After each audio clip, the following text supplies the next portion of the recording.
Welcome to 80K After Hours. I'm Keiran Harris, producer of the show and the star of Home Alone 9. This is probably our most niche After Hours episode to date, all about the experience of running an effective altruism university group, the impact such groups can have, and the challenges involved in making them good. So, if you're not already fairly involved or interested in the effective altruism world, this might not be for you. But 80K After Hours is a place where we're comfortable producing content for smaller audiences, and hopefully we'll have something up your alley soon. In the outro, I'll have an announcement about the fact that we're looking for another audio editor to join our podcast team, so stick around or skip to that if it might be relevant to you. Alright, here's Rob and Kuhan.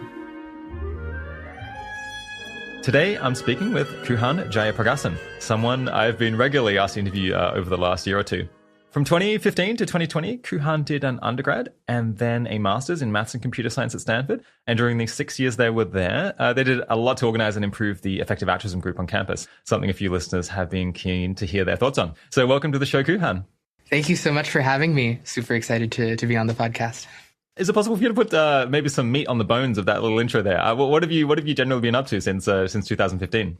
Yeah, wow, 2015. So I started out at Stanford as a pre-med student, planning on becoming a doctor. And throughout my first year, where I was largely taking pre-med classes, I had this nagging suspicion that being a doctor wasn't the most impactful way to help people. And yeah, had a kind of mini quarter-life crisis over the summer after my first year.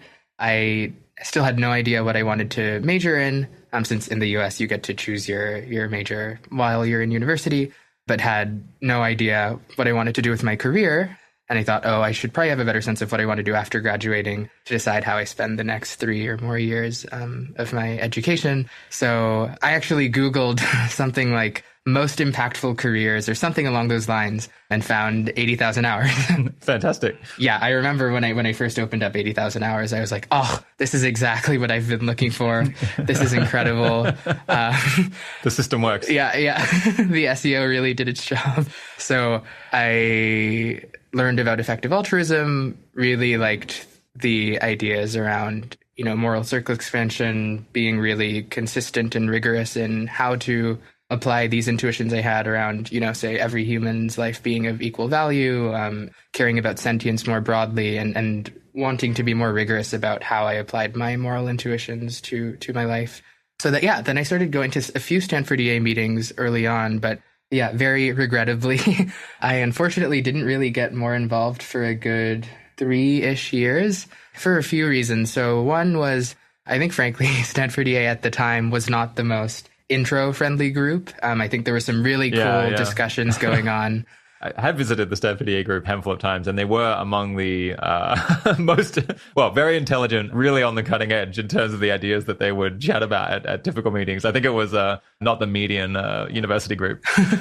Yeah, for sure. And then I had just read the 80,000 Hours Career Guide at the time. So yeah, no less wrong exposure, hadn't read, like Poor Economics or didn't know what an RCT was. And yeah, I think I could somewhat or largely follow along with the discussions, but I did feel pretty out of place. And perhaps more importantly, I think while I thought the discussions were really intellectually stimulating, and it was quite clear that the people in these discussions cared a lot about being really rigorous in their thinking and cared a lot about impact, as someone who was quite new, I think it didn't feel like going to meetings was helping me figure out how I personally could do the most good. And also, I think, I did feel a bit just intimidated by how much I didn't know and how quickly the conversations were moving.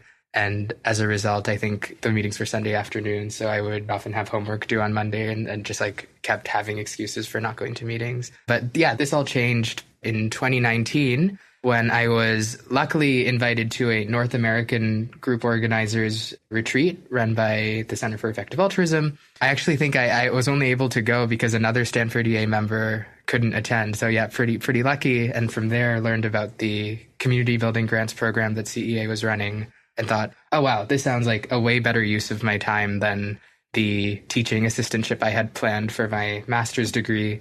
So I applied to the CBG program, got a grant to do, I think it was 20 hours a week of organizing for Stanford EA. And that's what actually got me into community building and taking EA really seriously.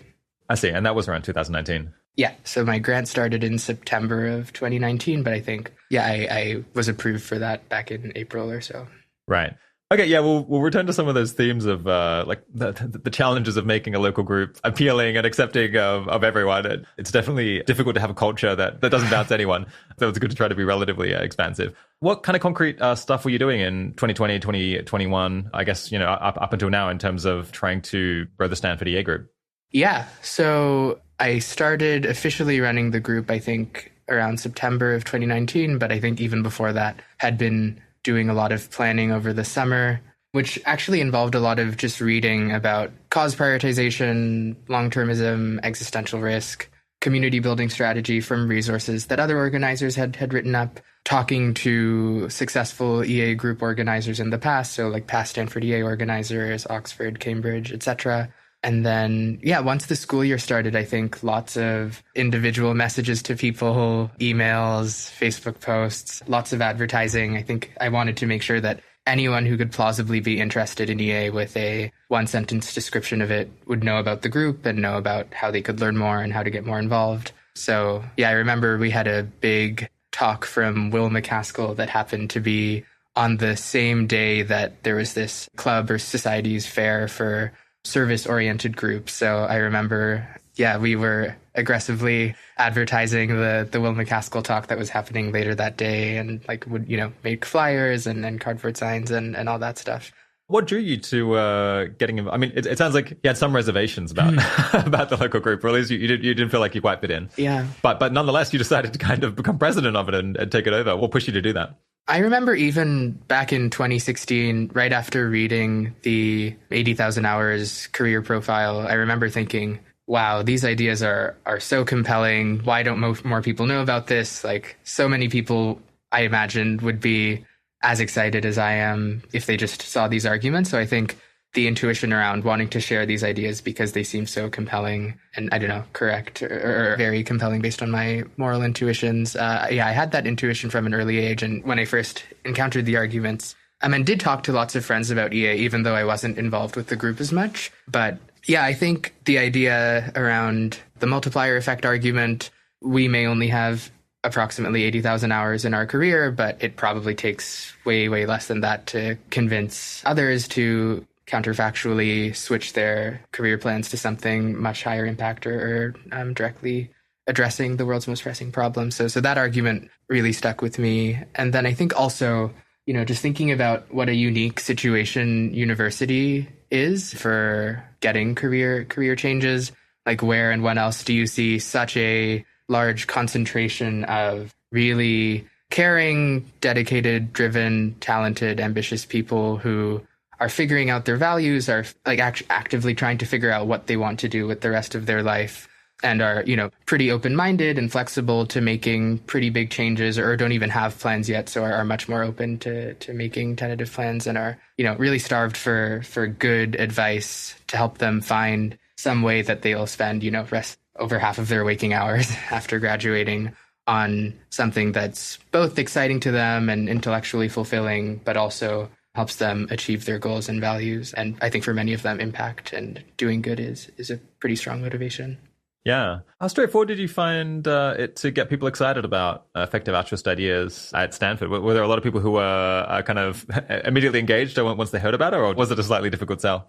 So I think many people would agree that doing more good is better than doing less good. And I think a lot of intuitions that effective altruism is built off of are fairly uncontroversial, at least to many people. Yeah, I think there are trade-offs that different people feel more inclined to make, or different intuitions that feel stronger to certain people than others. So I found for me, really valuing consistency and rigor in thinking and argumentation, and taking arguments to their logical conclusions and acting accordingly. I think these are values that, for whatever reasons, differentially motivate different people or feel maybe a lot more important to some people than others. I think there are also other things like how intuitions around taking like how far do you go with, say, certain moral intuitions or logical arguments? Like, say, yeah, like different people are much more willing to bite the bullet for, say, the repugnant conclusion, or like how far do we extend this caring about well-being and sentience thing when we're thinking about expansive altruism? Yeah, I think like openness to ideas definitely seems pretty important, and depending on how strong your like anti-weirdness or anti what's considered normal prior is, there's definitely like adoption of various ideas can be like pretty difficult. And then there are also other things like how easy it is to, say, not pursue the highest paying career option depending on your financial background or family circumstances or all these other considerations, like are you an American or an international student, or, you know, there are all these other things that make... Yeah, how broader? How much flexibility do you have in general? Exactly, yeah. I imagine when you got involved and actually started organizing things, there's probably some aspects of the Stanford EA group that you wanted to shift or improve. What's one of those that you had in mind? Yeah, I will say there are lots of aspects of the old Stanford EA group that felt really, really important that I wanted to maintain, especially around rigor in thinking and discussion, and, you know, having a culture of respectful disagreement, you know, like Omens agreement theorem, when you have two rational agents with, I guess, maybe with similar values or something, and there's a disagreement, you should be able to figure out if this is due to differences in observations, or be able to resolve that disagreement and come down to like some difference in observations or beliefs or maybe priors, values or something, or priors, exactly. So I think this culture of, if we're two rational agents with the same goals, we should, it's interesting if we have very different ideas about, say, an answer to a question, like how to do the most good, or which causes seem most important to work on. So I think that culture of respectful disagreement I really liked. But also I think a thing I really wanted to emphasize, largely based on my initial experience with Stanford EA, was thinking really hard about, okay, if I want people who are involved with Stanford EA to be thinking really carefully about how they can do the most good with whatever resources they want to give to give towards doing that.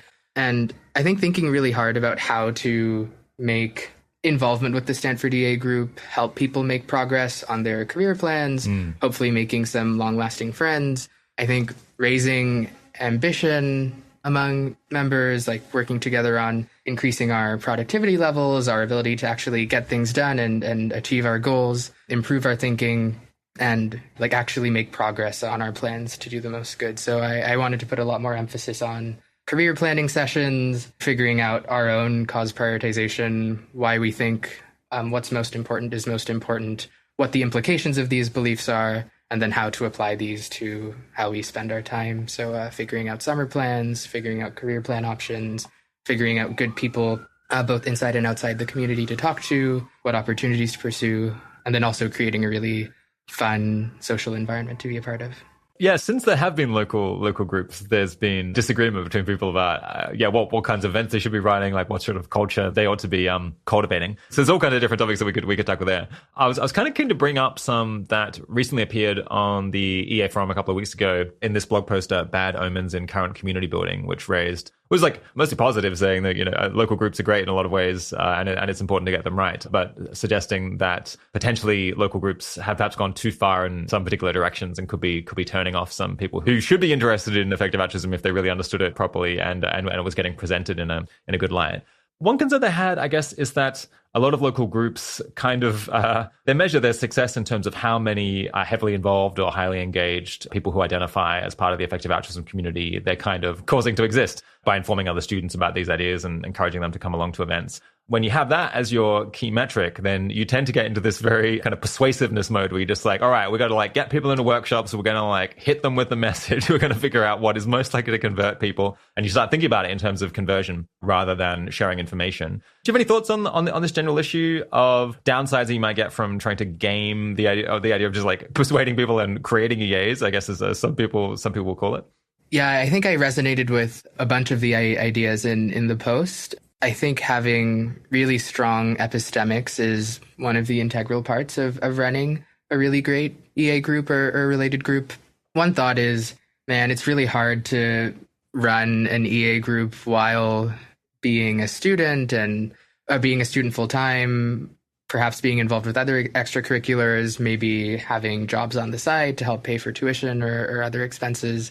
I think because of that, and maybe other intuitions around, it's just a lot more exciting when your group has lots of members. These problems seem extremely important, and for many of them, there are just so few people working on them, or at the very least, far fewer than the ideal number, often due to simple reasons like lack of awareness of these ideas, or perhaps the ideas not being presented in the most compelling way. I think the intuition that we should get as many people as possible is very understandable. Yeah, totally. But at the same time, I think it's really important to have good epistemics and show how rigorous thinking in the community can be, and why it's so important to have really rigorous thinking, given how complex the problems we're trying to solve are. If they weren't so complex, it's a lot more likely that they would have been solved already. So I definitely agree that it's really important to both do your research, think through arguments, steelman counter arguments, and think of what you really think, what the best responses are, how uncertain you are about various claims, and ways to reduce your uncertainty. I mean, I think it's also just really good to be honest with people you're talking to about how much you know, how confident you are, what your uncertainties are. I think showing that you're a really thoughtful, caring person, and that the community, other community members around you in your group are as well, I think is for the people who I think could really resonate with EA ideas and take these ideas really seriously and contribute a lot to the world's most pressing problems. I think that's just a lot more compelling than something that's like pretty clearly a sales pitch or something that isn't trying to be rigorous or isn't properly caveated or qualified. Yeah. Reading that post, it occurred to me that I think as many people might think that promoting effective altruist ideas on campus is a pretty accessible thing to do, which in a sense it is. But if you want to go and talk to really bright people about these very complex problems and very kind of challenging conceptual issues that come up as soon as you start trying to prioritize the world's problems, then in order to do that well, you have to not only just be able to parrot things that you've heard other people say, but you have to understand them well enough to present them faithfully. And then when people push back and they have objections, so they're like, what about this empirical fact that I know that you don't know? Either just be happy saying, look, to be honest, I don't know. I'm going to have to ask someone else about this because I'm kind of new to this whole thing as well. Or be sharp enough and knowledgeable enough in order to provide a useful response that will either address people's objections or point them in the right direction in order to learn more, which is easier said than done. For sure. Yeah. So I can totally understand, especially with, I guess, student groups where many of the members are going to be, undergrads are churning over pretty quickly. A quarter or a third of them leave every year. Many people are going to be fairly new. It's very natural to kind of repeat things that you've heard without necessarily having invested years yet into researching them yourselves and independently deciding which parts you agree with and which parts you don't. Do you have any thoughts on that? Yeah, I mean, as I said earlier, really having time to think through these arguments very rigorously, reading all the relevant material, thinking through all the counter arguments, all the things I mentioned earlier, that's just super time consuming. And I think it's very understandable that as a student who's, trying to figure out what you want to do with your career, which I imagine for most EA group members isn't continuing to do university community building, there's always more you can read or learn or talk to people about. So I definitely sympathize with students who are like, man, yeah, you're telling me I should think through all the arguments so that I can speak well to people who might bring up reasonable objections that people with a background in the problems we're hoping to get more people to work on might have. But what can you do? I think we're all muddling through most of the time. Yeah. Yeah. I think that, as I said earlier, showing that the thing is you're really thoughtful, care a lot about doing what's right or what seems best given the information available to you and our limited resources and, cognitive abilities and whatnot. I think, I'm much more of a fan, at least for, EA groups particularly, to have the mindset of I want group members to be thinking really rigorously about how they can do the most good and then actually do it, rather than my goal is to get people to work on X, and I'm going to try to say whatever things maximize the likelihood of people working on X. Yeah. But, that being said, I think for many of the problems we're trying to solve, it's fine and good and probably ideal to have. It's not the only people who can make progress on these problems are people who are super bought into the EA thing or long-termism thing or what have you. There are lots of reasons to work on these issues. In the Precipice, in the second chapter, Toby Ord talks about a bunch of different reasons why people might want to work on existential risk reduction as one example. It's not everyone needs to agree with these 10 different important core premises or something to do lots of good. Totally.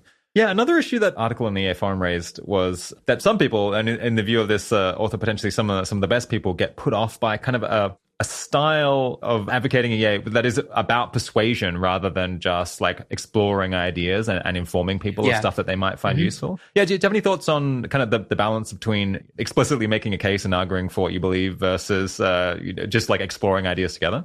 Yeah. So one thought I have is that there are definitely ways to present arguments in a more compelling way. And it's I think, sad fact about how humans work that how true or logical an argument is only part of, and maybe like sometimes a small part of what leads us to, actually update our beliefs or change our minds and change our behavior accordingly. So I definitely sympathize with the idea that there are ways to present ideas and arguments in a way that's more likely to get people to seriously engage with them. For example, I think it's a lot easier to believe an argument on, say, an emotional level, even if you maybe agree with it on an intellectual level, when it's not super costly to act in accordance with the logical implications of the argument, and there are clear next steps or actions to take that actually seem exciting. But that being said, I definitely resonate with the, when you're trying to make a sales pitch, I think we have pretty good gut intuitions around, I feel like someone's trying to trick me or like not let me actually think through what I believe and why. And I think that's definitely bad. And if I raise an objection, they just like do some slick move where they move on to the next point. Right, exactly. Yeah, no, it's pretty easy to catch that or like sense that something's wrong. Yeah, totally. Yeah. One way that we hope to address this at 80,000 Hours is interviewing people who are from outside 80,000 Hours who know more about their area of specialty than we do. I wonder whether it might be better for student groups sometimes to do like more guest speakers who actually like have much more knowledge maybe than anyone in the student group does about their particular problem that they're working on and could like seriously address objections that people might raise in the audience.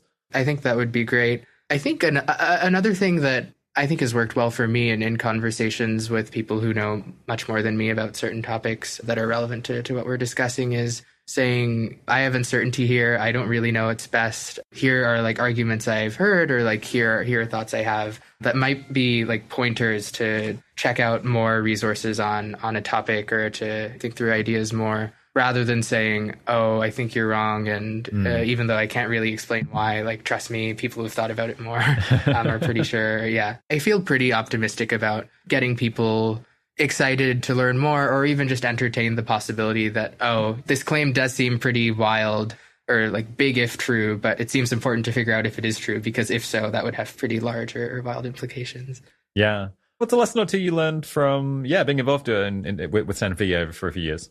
Yeah, I think perhaps the most salient or maybe most important lesson or concept that feels a lot more salient to me now is I remember reading about the idea of heroic responsibility and really resonating with it. The idea that when I really care about something, there's no excuse when it comes to the thing I care about happening or not happening. Trying really hard or assuming that other more qualified people have things handled, or like telling others about the problem or something isn't an excuse when I really care about something happening, or care about the outcomes. I think our intuition that we only have limited responsibility for failure or for not achieving our goals comes from that's how things usually work in society. Our teachers and parents and other people usually just hold us responsible to a limited degree. We're often not blamed for some failure if we tried. But I think taking heroic responsibility is about remembering that we don't just care about avoiding social blame for a bad outcome. We actually care about preventing the bad outcome. And when that's the thing you care about, just like doing your part, or like what's plausibly reasonable to expect of you, isn't good enough. The thing that matters is the thing you care about, actually. Yeah, so is the idea that so a lot of the time we potentially go through the motions or something. We do whatever is like reasonable in other people's eyes in order to try to accomplish some goal, because maybe we don't care about the goal that much in itself. We just care about being seen to do what's reasonable. But if you actually care about getting a particular outcome, sometimes that requires you to go beyond what other people would judge as reasonable and just to do whatever is going to work in that specific case. I mean, it strikes me as a little bit stressful of an attitude to have. I'm not sure that I take that attitude to everything in my life. Like sometimes I just want to do what feels safe and reasonable. Yeah. I think it is a pretty intense mindset and not one I embody all the time, to be sure. But as an example of how this applied to university group organizing, I think as I got more involved with community building, I learned that lots of things that seemed pretty clearly good to do just weren't being done, and that this was often due to just a lack of capacity and the number of people working on these issues full time and really devoting a lot of attention to it being surprisingly low, at least especially back when I started out. I think things have expanded very rapidly, which is both really exciting and, comes with some different issues and growing pains as we're just discussed in that post. But yeah, I found it pretty empowering to see that despite not really having much of an organizer or community building background, just, reading a bunch, talking to people, and just thinking hard about how I could provide value and what things seemed most, impactful to do, and actually putting effort into executing on these ideas and getting others around me excited about doing the same could go a really long way. Yeah. I think it's pretty wild that a bunch of students who had only really been into EA and these ideas or involved with the community for around a year were within less than a year organizing one of the few programs on existential risk through the Stanford Existential Risk Initiative, and last year, one of the largest internship programs a year later. So yeah, I think just like caring a lot, being rigorous and trying hard can get you pretty far. Yeah, I guess it makes sense when something is kind of run on a volunteer basis or like who shows up basis determines what gets done. Then having the sense of, well, if I don't do it, it's probably not going to happen. So if I want to make it, if I want it to happen, then I just have to put in the hours, and I need to become the champion for that project. And that's a really useful attitude to have when you're involved in a student group. Mm-hmm. The second lesson, or maybe second most important lesson, at least for me, was realizing the salience of opportunity cost. I think since what isn't happening or could be happening in an ideal world isn't clear, and you don't really get much feedback on, oh yeah, if you had just thought a bit harder or been more strategic, things could be 10 times better or something. We don't really get that kind of feedback from the world often. So one way to address this, since obviously if things could be better, it's way easier to think of concrete mistakes you make when you actually execute something than it is to think about strategic mistakes or how much better things could be. So one way I try to get around this is to regularly brainstorm lots of ideas for projects and then see if any of them might actually be useful and do some prioritizing. And it's this regular process of brainstorming how things could be better, what considerations I might be missing, and that sort of thing that's led to the Stanford Existential Risk Conference, which we've run for the last 2 years, and also noticing opportunities for perhaps outsized impact. Like with university group organizing, I realized the beginning of the year just seems extremely important, like way more important than the rest of the year, since that's when people are deciding what clubs they want to get involved with and what their time commitments are going to be. That's often when a lot of their strongest friendships that'll last for their whole time during university form. That's when classes aren't particularly busy yet and people actually have time to explore and consider different options. And, noticing this, I also realized that, Stanford actually starts 3 weeks later than most U.S. universities. So a bunch of Stanford EA organizers went to a few different U.S. universities to help out with their beginning of year outreach and programming, which I think actually went quite well. So just like always thinking of opportunities for outsized impact and then actually acting on them and, considering a wide set of possibilities and being open to doing maybe seemingly crazy things like flying to the other side of the country for a few weeks and helping out with tabling or, advertising the EA group or running intro presentations or retreats. Just like that kind of out of the box thinking, I think has been really helpful. What's one of the kind of projects that you took on while you're involved in Stanford EA that you think had really good outcomes? If you flesh out what it involved. Yeah, so I think I guess we called it the Stanford EA residency program. It was kind of an unofficial thing, but with a bunch of students that could have been much better planned, but I think was a great idea that can be iterated on for future years. There's one example of this. Another example was over the pandemic, realizing that, since we're going to have to run all of our programming online anyway, this seems like a really unique opportunity to open up our programming to a much broader audience.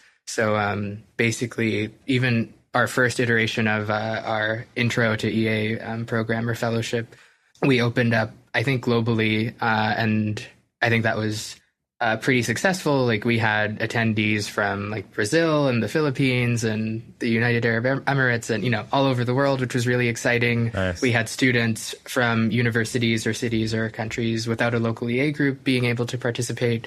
And I think doing this was at least somewhat instrumental in that kind of evolving into what's now the Effective Altruism virtual programs. I think Oxford EA also did a similar thing with their in-depth program, opening that up globally and going quite well. So just noticing how to make the most of a pretty unfortunate or very unfortunate situation with COVID, and using that as an opportunity to make EA content more accessible to a broader audience is, maybe another example of a project that felt pretty cool, like having, hundreds. I think we had 300 participants in our intro fellowship program one term during the pandemic. That was pretty chaotic to organize and get enough facilitators for, but it was also pretty cool at the same time, and I think got me more into the mindset of thinking more ambitiously about how to scale up programming I'm doing, how to help it reach a wider audience, how to make sure that the lessons I'm learning from running Stanford EA can extend to university groups and local groups more broadly. Just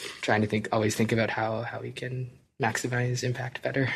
Yeah, nice. I get the sense that it might be a little bit easier for local groups now than it was, say, in 2015. Because back in 2015, people had the impression and would say that it felt like we were just kind of saying the same thing again and again and again. I think the reason was just that effective altruism as a community, especially as a research community, was tiny back then. And so the amount of people actually generating new content and novel ideas that we'd never discussed before was really just, you could count them kind of on one hand. And so the talks tended to remain the same year to year, and it was maybe hard to find exciting new things to say. But these days, the Effective Altruism Forum has so much content, and there's so many more people doing research into specific problems and specific solutions that it feels like every month there's exciting new ideas coming out, and maybe that's helpful. Oh, for sure. Yeah, I think getting involved with the community and having concrete opportunities to engage with these ideas full time, like over an internship or getting a grant to, say, do some self-studying or skilling up, or the number of internships that are available and orgs that you can join, and resources for careers outside of EA organizations, like in policy or for technical research or what have you, community building, etc., entrepreneurship, all the things. I think there are just way more resources now and a lot more infrastructure to support people getting involved.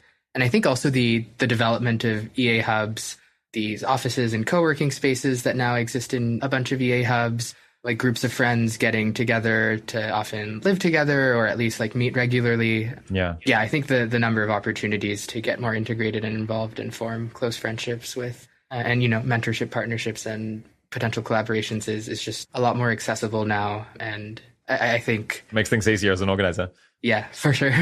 I guess speaking of things that might make things a bit easier these days, it sounds like the Center for Effective Altruism is now offering some training to people who are involved in organizing local groups and maybe some other resources as well. What kinds of things do they have?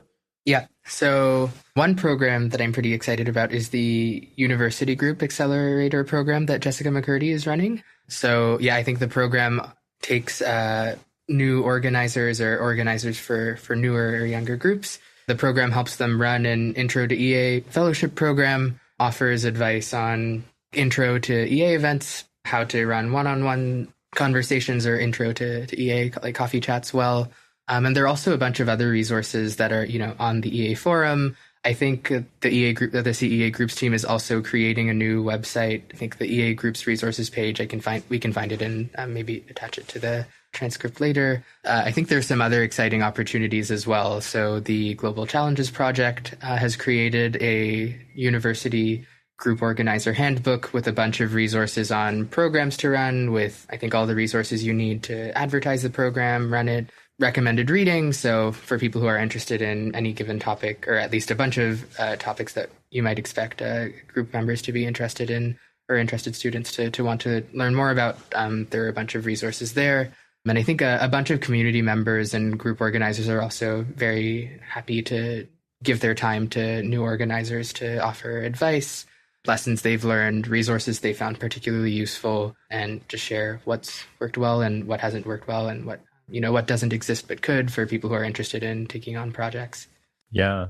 Do you think there's room for a lot more people to go into local group organizing? I guess on the one hand, I've heard that there's been so much excitement about this over the last few years that maybe people have crowded into it a little bit too much, and they've gotten too excited about this versus contributing in other ways. On the other hand, I saw this survey last week which suggested I think that only 7.5% of NYU students had ever heard of effective altruism at all, which there's like, I'm sure most of them wouldn't be interested, and most of the people who haven't heard about it wouldn't be interested, but nonetheless, it might be good to reach that other 92.5% so that they can decide whether it's for them or not. It suggests that there is a lot of low-hanging fruit left, potentially. What do you reckon?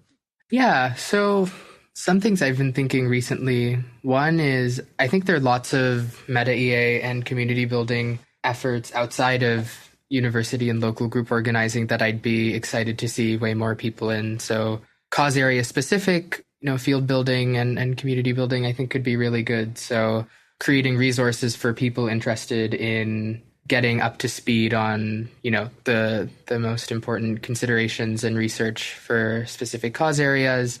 For example, Cambridge is running some global programs like the AGI Safety Fundamentals program for people to get a pretty strong foundation in some of the main or a lot of the main considerations for working on technical or AI safety research. And I think there's a governance program was recently released as well that some Stanford organizers helped create. So more programs like that, I think could be really good. More infrastructure for mentorship and connections to form for people who are interested in skilling up in a particular cause area and learning about, say, summer opportunities, early career opportunities, how to learn more, applying for funding to skill up. I think, doing independent research can be perhaps a lot easier to do or motivating to do with peers who are in a similar position. So finding these people who are also interested in similar things and maybe working together with them, maybe even living together with them. I've found living with fellow Stanford EA organizers over the pandemic was really motivating for me to, just like the conversations around dinner being really good and leading to lots of idea generation. So there are definitely tons of things outside of, say, just local group and university group organizing that seem really exciting. And I think also things that can scale well seem quite exciting. So resources that can be relevant for all group organizers or for all people interested in a particular career path. I think I'd be excited to see a lot more focus on that. Yeah. Some people react negatively to hearing about people who are enthusiastic about effective altruism. Even undergrads are all living together in the group houses and so on. I definitely get worried when I hear about kind of people like closing their friendship circle, so they like don't have friends who are interested in other topics. But I don't think that we invented the kind of birds of a feather flock together among the undergraduate crowd. I remember when I was a student, all kinds of different people would like meet like-minded folks, and they want to hang out all the time at college. That's like actually one of the great things about an undergrad experience. Oh, yeah, totally. I mean, many of my friends, maybe even most of my friends, I think are living with other friends now, or I think that's becoming increasingly common as a living situation for recent graduates, especially, for people who want to live in cities that are quite expensive and doesn't seem unique to the EA community, at least from what I can tell. No, yeah. What's one of the most common reasons for someone who, should or could easily get into effective altruism to kind of bounce off of a local group and lose interest? Yeah. I think the EA forum post you mentioned covered some pretty good considerations. Other potential reasons, I think it's really valuable as a group organizer to think, how can I make group members' experience of being involved with this group valuable? And valuable can mean a bunch of different things. It can mean making progress on your career plans. It can mean making progress on your biggest uncertainties relating to how you want to have an impact. It can be socially valuable, forming really great friendships and having really great conversations and having fun together. Yeah. Feeling valuable is definitely one of the main ways that people just, stop coming to events. Not quite worth their time. Or not worth their time, exactly. I think a mistake I made with Stanford EA early on, and I think still haven't maybe fully corrected, but, trying to figure out how to find the right balance here is, I think I was really compelled by the arguments around, oh man, these problems are so important, and we really need really dedicated, sharp, talented people working on these problems. I think I kind of maybe tried to make Stanford EA this like factory of impact where we're just running all these really big programs and motivating people to the importance of these problems we're trying to work on as seriously and, giving them the respect they deserve. And I think as a result, maybe lean too hard into the do as much outreach as we can, like run these really big programs, spend as much time trying to introduce these ideas to people, help them figure out their career plans, run socials, all these things. And I think at a point maybe took for granted that the people who, especially for the most involved members who cared a lot about these ideas and cared a lot about doing the most good, maybe somewhat sacrificing what would have been most helpful for the most engaged members at the expense of doing more, say, intro level or top of the funnel outreach, rather than prioritizing helping, our most... Rewarding the people who are most engaged already. Yeah. And, I think given the nature of a lot of the problems we're trying to solve, I think a lot of the impact, probably most of the impact will come from people who are focused and thinking really critically and rigorously about how to really tackle these problems. I think a mistake I see both in myself and in other organizers is not taking into account how heavy-tailed impact might be and acting accordingly, and, not, say, like back-chaining from thinking about which problems seem most important to solve and how we're actually going to solve them, thinking about what, say, the key bottlenecks are now and what they're likely to be, and then determining what kinds of community building work to put the most effort into, or like what outcomes would, from, say, a group organizing perspective, would actually lead to the most progress on these problems. Yeah. If someone came to you and said, I've decided to take a leadership role in my local EA group, what's a mistake that you can help me avoid based on your experience? What might you tell them? One thing that comes to mind is it can be easy to get into the mindset of, oh, I'm running a student group, therefore I should do the standard things student groups do, like X, Y, and Z, rather than, as I mentioned before, doing this kind of back-chaining from what problems am I trying to solve, what am I trying to achieve with this group, and then, thinking through, okay, if I'm trying to solve problem X, what does that imply about, or as I said, like what are the bottlenecks, and then, how can we best address these bottlenecks? What can, say, community building work or group organizing work do to, help? I also think maybe the ideal vision for an EA group that I have in mind is pretty different from how most student groups operate, at least as far as I'm aware. Yeah, lots of uncertainty, all the caveats. But I think, the kind of group I'd be really excited to see has a very rigorous intellectual environment where group members are improving each other's thinking. As I mentioned before, having this culture of respectful disagreement and knowing that these, say, like, disagreements or confusions about, say, oh, like that reasoning doesn't seem to be consistent or for XYZ reasons is coming from a place of, we're really trying to do the most good and we're all on the same page about that. So creating this kind of rigorous intellectual environment, having group members encouraging each other to become more productive and getting better at achieving our goals. So Stanford EA, for example, has an accountability buddy system, which I think can be really great for setting up accountability mechanisms to do things like, say, weekly reviews or make a list of what your biggest bottlenecks are and actually implementing plans to address them. So I think systems like that could be really great.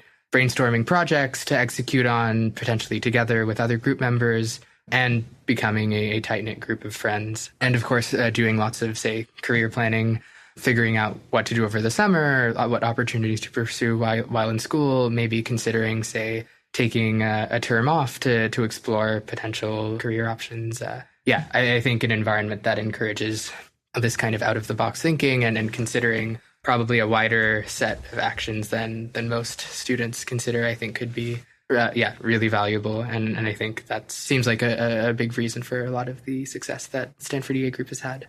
Okay, yeah, we'll push on from local student groups in a second, but maybe a last question is, what people in the audience should maybe consider this as a way to have impact, getting involved in organizing events and improving the community in their city or on their campus or whatever it is? Yeah, I think one of my biggest uncertainties back when I was in my final year at university and deciding what to do next was that community building felt like a very nebulous career or like long-term option. There were a few orgs like 80,000 Hours, of course, and CEA and a few others that were focused on community building, but the number of options for full-time work in this space felt pretty limited, or just there was a lot of uncertainty. And obviously a lot of this comes from the EA community itself being quite young, so there aren't too many examples of, say, 60-year-old role models to yeah, I'm getting there, but not quite 60 yet. Yeah.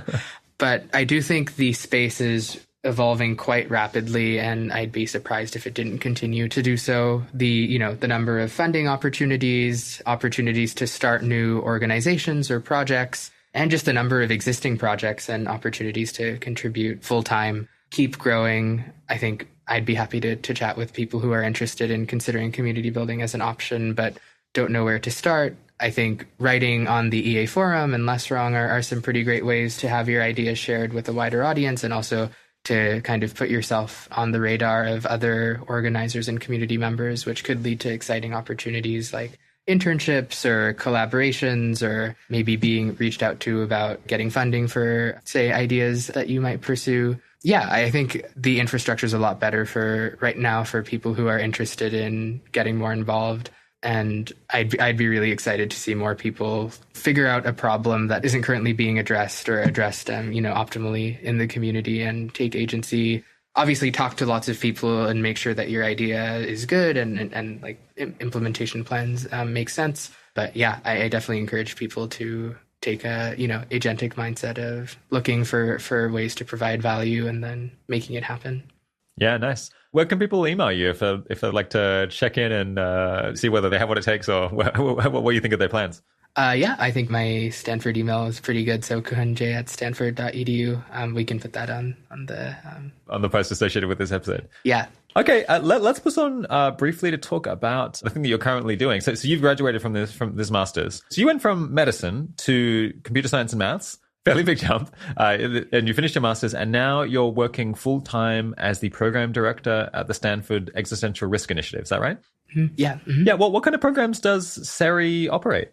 Yeah. So SERI is running a number of different programs right now. So some of the big ones. So we'll be running a summer research fellowship this will be our third iteration. So that'll be starting in a few weeks, I think. So that's an opportunity for people interested in existential risk research, particularly risks from transformative artificial intelligence, synthetic biology and pandemic prevention, nuclear risk, extreme climate change, and I guess like miscellaneous other related work. So like field building, forecasting, etc., to do research for 10 weeks with a mentor on a topic relevant to existential risk mitigation. We also run a virtual existential risk conference. So that's been run for each of the past 2 years to provide broader, more globally accessible educational and networking opportunity to people who are interested in learning about existential risk reduction. So there are, talks, workshops, a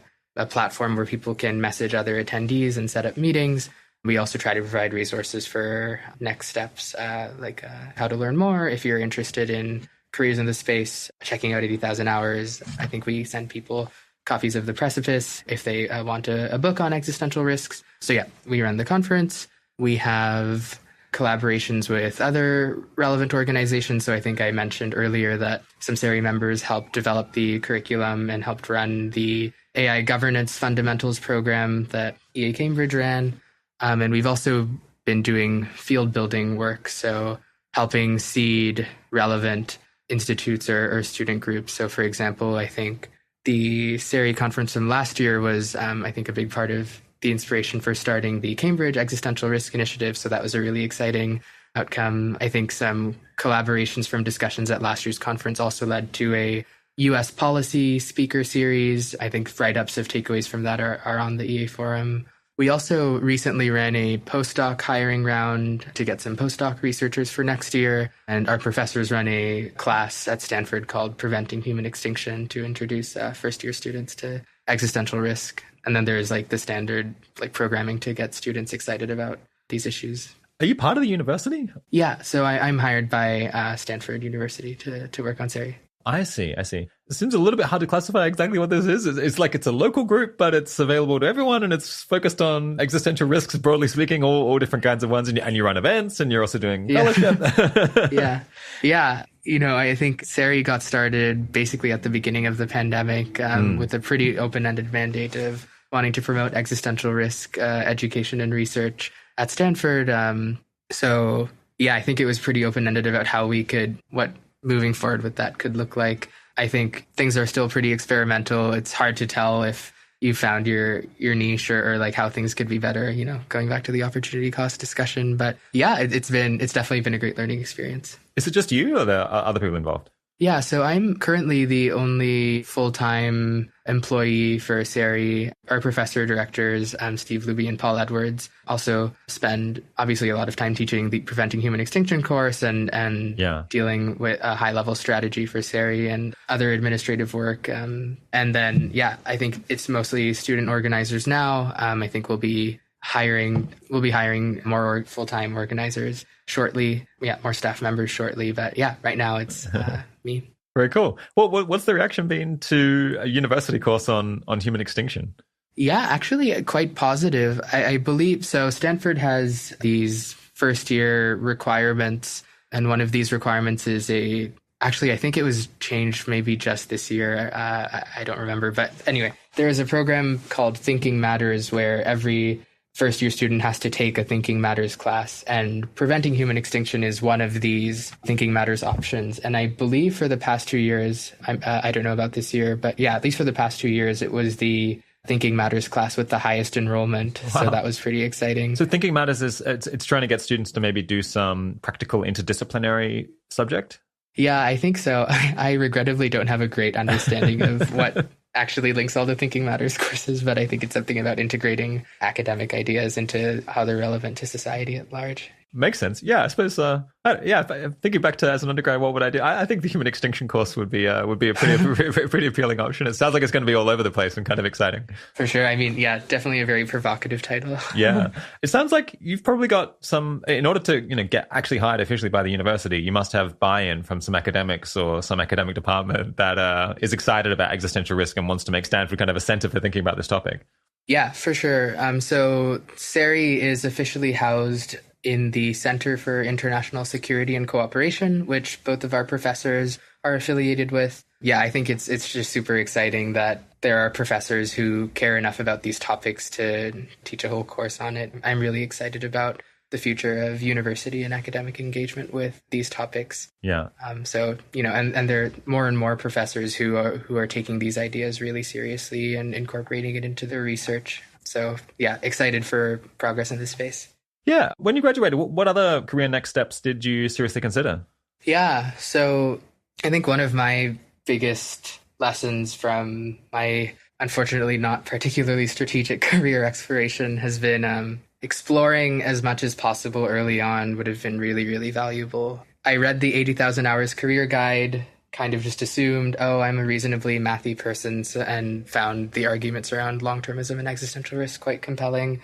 Yeah, I think for the first 3 summers after getting into EA, I did different kinds of research. So I did some qualitative econ health policy research, and then the next 2 summers did more research. Then I did more quantitative stuff. So first statistics research and then machine learning or reinforcement learning research. Yeah, I don't know. I got the sense that, I was fine at research and it seemed reasonable, but I think in retrospect, it was pretty clearly not the right fit for me.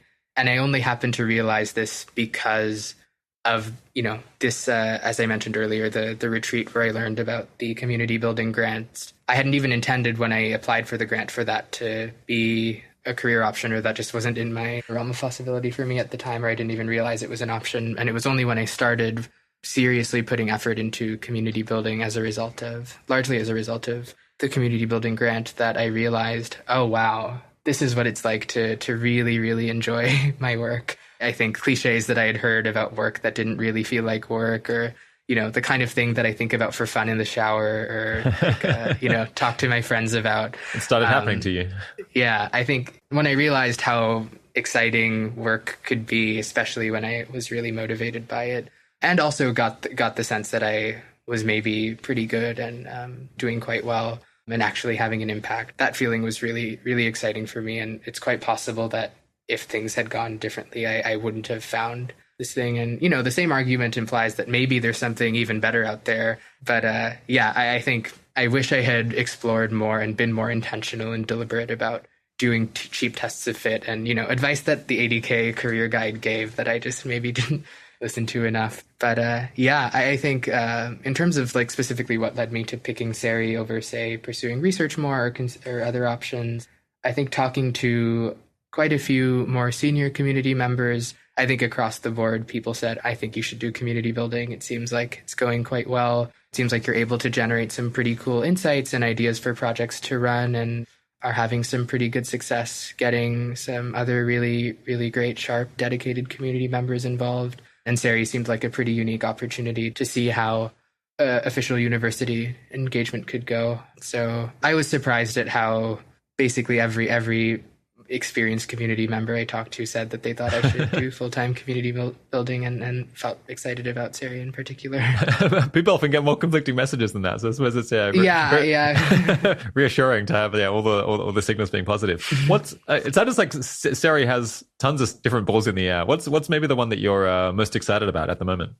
I think the thing I feel most excited about is improving infrastructure for the pipeline between student is intrigued by or excited about existential risk reduction and improving the long-term future, going from that point to concretely figuring out how they can meaningfully contribute full-time, ideally, to these issues is, I think there's a lot of infrastructure missing in that process, and that this infrastructure exists for many other career paths, at least to a much larger degree. You can imagine if you're interested in software engineering careers, there's pretty standard advice around reading Cracking the Coding Interview or doing some LEET code training, and all these resources on interview prep and all these internships that are available, and even like first and second year specific programs for more junior students. In comparison, if you're interested in existential risk reduction, the set of concrete actions to take is just much less clear. And that was one of the main motivations behind starting the SERI summer internship 2 years ago, just wanting to make there be more concrete options for people who are really excited about these ideas but didn't know what concretely to do to, at the very least, get to try out research, be part of community with others, receive mentorship from more senior community members who have been thinking about these issues for longer, making the option of tackling this problem as a real full-time career option. So more things in that vein, more summer programs, educational programs like the fellowships that Cambridge is running, career advising, maybe formalizing mentorship, and as I maybe briefly mentioned earlier, making it easier to find peers and hopefully potential friends who are in a similar position, working with them and making progress together. Because I think, it can be a lot less daunting when you're on this journey together with friends rather than trying to figure out all these big, scary, potentially very impact relevant things on your own. Totally. Well, it sounds like you're going to have your hands extremely full in coming years. But I'm really glad you stumbled into that community building event, and it's pushed you towards a career that seems like it might be a really excellent fit for the long term. Hopefully. And insofar as there are maybe even higher impact options out there, I hope I can find them. One thing I continually try to do is ask myself, if I look back in 2 years or 5 years or what have you and think, oh man, how could I not have realized this, really important consideration, or like that A was better than B, like what might those things be and how could I have realized that sooner? And I think there's an EA forum post I really liked, I think by Thomas Kwa, called, I think something like effectiveness is a conjunction of multipliers, that basically makes the argument that, say you start with some action like you want to be altruistic and think of something like, maybe I can give my friend some socks. And then I think the post lists, there are all these multipliers or considerations that could make your multiplier impact, say, 10x or 40x or 2x or whatever. And even just missing one of these considerations, if there are 20 or 10 to the optimal action, that, missing one 10x consideration out of 20 possible considerations means you're only having like 10% of the impact you could be having. And obviously that's like an extremely high bar to try to, I don't know how reasonable it is to ex ante think of all the things, but I think that mindset just makes the importance of thinking rigorously about all the potential considerations, work smart, not hard, or work smart, then hard, maybe. Making that salient. Impact is a conjunction of multiplications. We should stick it on a billboard. My guest today has been Kuhan Jeyapragasan. Thanks so much for coming on the 80K After Hours podcast, Kuhan. Thank you so much for having me.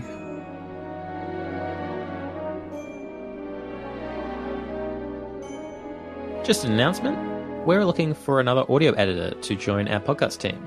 We're hoping to create a lot more content for both the 80,000 Hours podcast and 80k After Hours, and we could really use some extra help to make that practical. You'd be working with our lead audio engineer, Ben Cordell, on both shows, and the part-time role would include audio mastering, removing silences, taking out filler words, and generally making our hosts and guests sound smarter than they actually are in real life. Especially the guy who most regularly hosts the show. We're looking for someone with at least 1 year of experience doing broadly similar work, and ideally someone who gets what we're trying to do and is excited about more of it existing. So if you want to get paid competitive industry rates to listen to 80,000 Hours podcasts, or know someone we should reach out to, please let us know by sending an email to podcast@80,000hours.org. Alright, audio mastering and technical editing for this episode by Ryan Kessler. Full transcripts and an extensive collection of links to learn more are available on our site and put together by Katie Moore. And I produced the show. Thanks for listening.